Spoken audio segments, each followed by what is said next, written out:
তোর অ্যাক্সিডেন্টের খবর পেয়ে আমি আসবো না? আচ্ছা তুই পেরেছিলিস আমার অ্যাক্সিডেন্টের খবর পেয়ে বাড়িতে বসে থাকতে?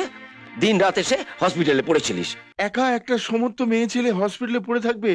আজকাল হসপিটালে কত রকম স্ক্যান্ডেল হয়, দরকার হলে আমি থাকবো। মামা, কাজল দুবাই যায়নি। আজ আমি ওর মামাকে এখানে দেখেছি। সত্যি বলছো? হুম।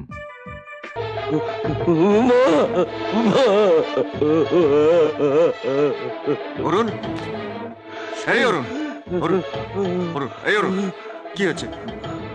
বল না, কি হচ্ছে বল না। দেবা, দেবা, দেবা, আমার দিকে ভালো করে তাকিয়ে দেখ দেবা। তোরা তো কেউ আমায় বলিসনি যে আমার মুখটা এভাবে পুড়ে গেছে।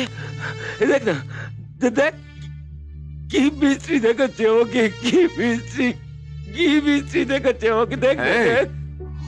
অরুণ, তাকা আমার দিকে, তাকা, তাকা, মুখটা ঘোরা, তাকা, তাকা।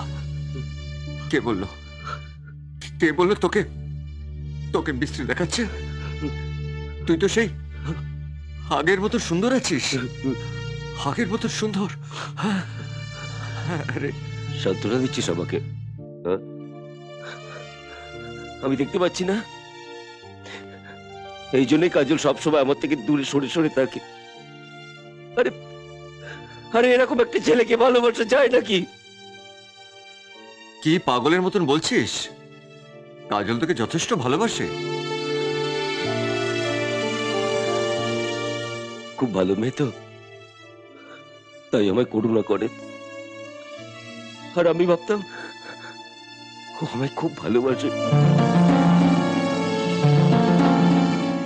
এই জন্য সেদিনও আমার বদলে আমার ছবিটাকে চুমু খেয়েছিল।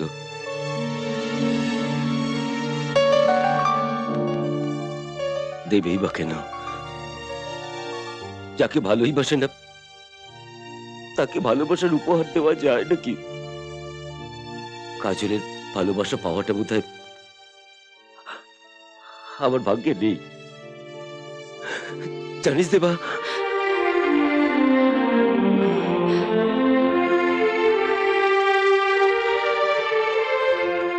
কাজল আমায় খুব খারাপ দেখতে না? দেখো, খুব খারাপ দেখতে না বলো? খারাপ দেখতে হবে কেন? তুমি খুব সুন্দর দেখতে। মিথ্যে কথা, মিথ্যে কথা বলছো তুমি। ওই দেবার মতো তুমি আমাকে মিথ্যে সান্ত্বনা দিচ্ছ না?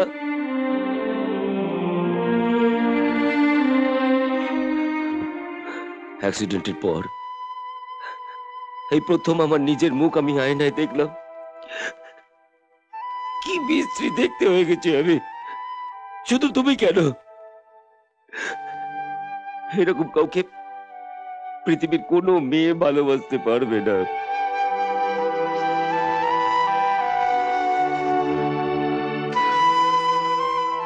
তবু তুমি আমার কাছে এসেছো, তার জন্য আমি তোমার কাছে কৃতজ্ঞ। কাজল, কাজল, তুমি আমায় ছেড়ে যাবে না তো? কাজল, ভালোবেসে নাও হোক, অন্তত দয়া করে তুমি আমার হয়ে থাকো। আমি বেঁচে আছি শুধুমাত্র তোমার জন্য। তুমি চলে গেলে আমি হয়তো মারা যাবো। কাজল,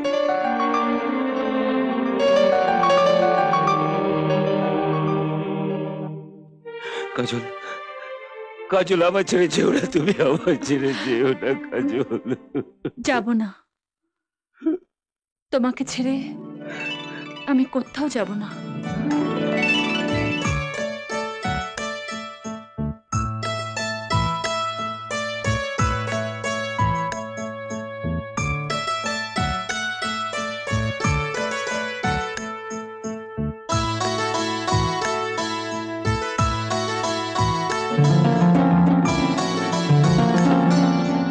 ধরুন,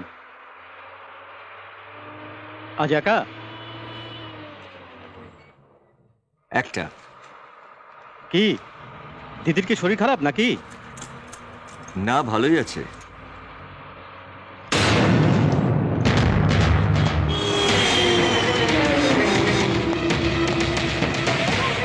কি হলো দাদা, টিকিটটা নিয়ে যান।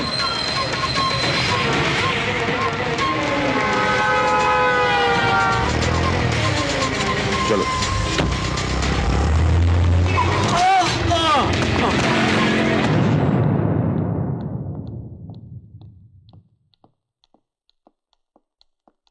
এক্সকিউজ মি, ইয়েস, দেবদত্ত রায় কোন কেবিনে আছে বলতে পারেন? 7 নম্বর কেবিনে।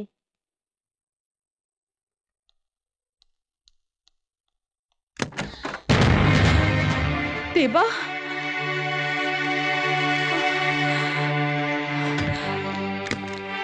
কি করে অ্যাক্সিডেন্ট হলো? আরে না না, তেমন কিছু হয়নি। দেবা, দেবা, দেবা, তুই ঠিক আছিস তো? এই দেখ, তুই আবার এই অবস্থায় এলি কেন? আমি আসবো না? হ্যাঁ, তোর অ্যাক্সিডেন্টের খবর পেয়ে আমি আসবো না?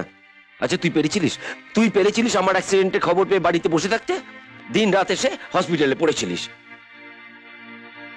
কাজলকে আমার কাছে এনে দিয়েছিস, আর তার জন্যই তো আজ আমি বেঁচে উঠেছি।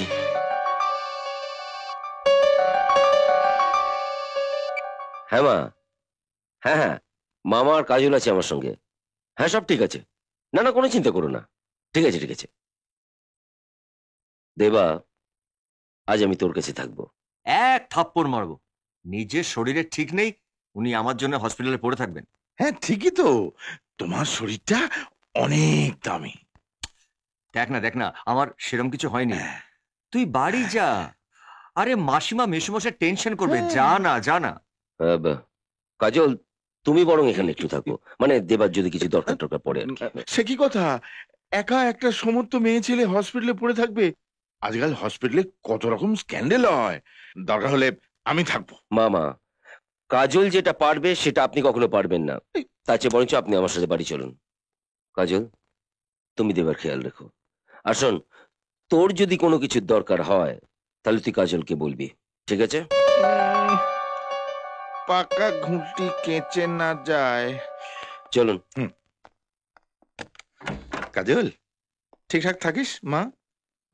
ডোবাসনি? হ্যাঁ, চলি ভাই। হ্যাঁ, দেখো একটু।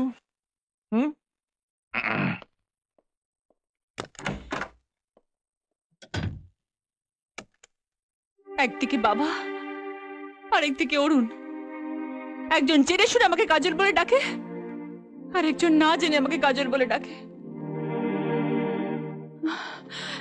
কিন্তু আমার কাছে দুটো যন্ত্রণাই এক। যদি একবার কাজল আমাকে সবকিছু জানাতো, আমি কিছুতেই ওকে দুবাই যেতে দিতাম না। কাজল দুবাই যায়নি। আজ আমি ওর মামাকে এখানে দেখেছি। সত্যি বলছো? একটুর জন্য ধরতে পারলাম না, তবে ওর মামা যখন এখানে আছে তার মানে কাজলও এখানে আছে, আর কাজলকে আমি খুঁজে বার করবই। অনেক যন্ত্রণার মধ্যে একটা ভালো খবর শোনালে তুমি। কাজল এলে আমি ওকে অরুণের কাছে নিয়ে গিয়ে বলবো, এই তোমার কাজল, আর আমি কবিতা, তোমার কবিতা, দেবদত্তের কবিতা।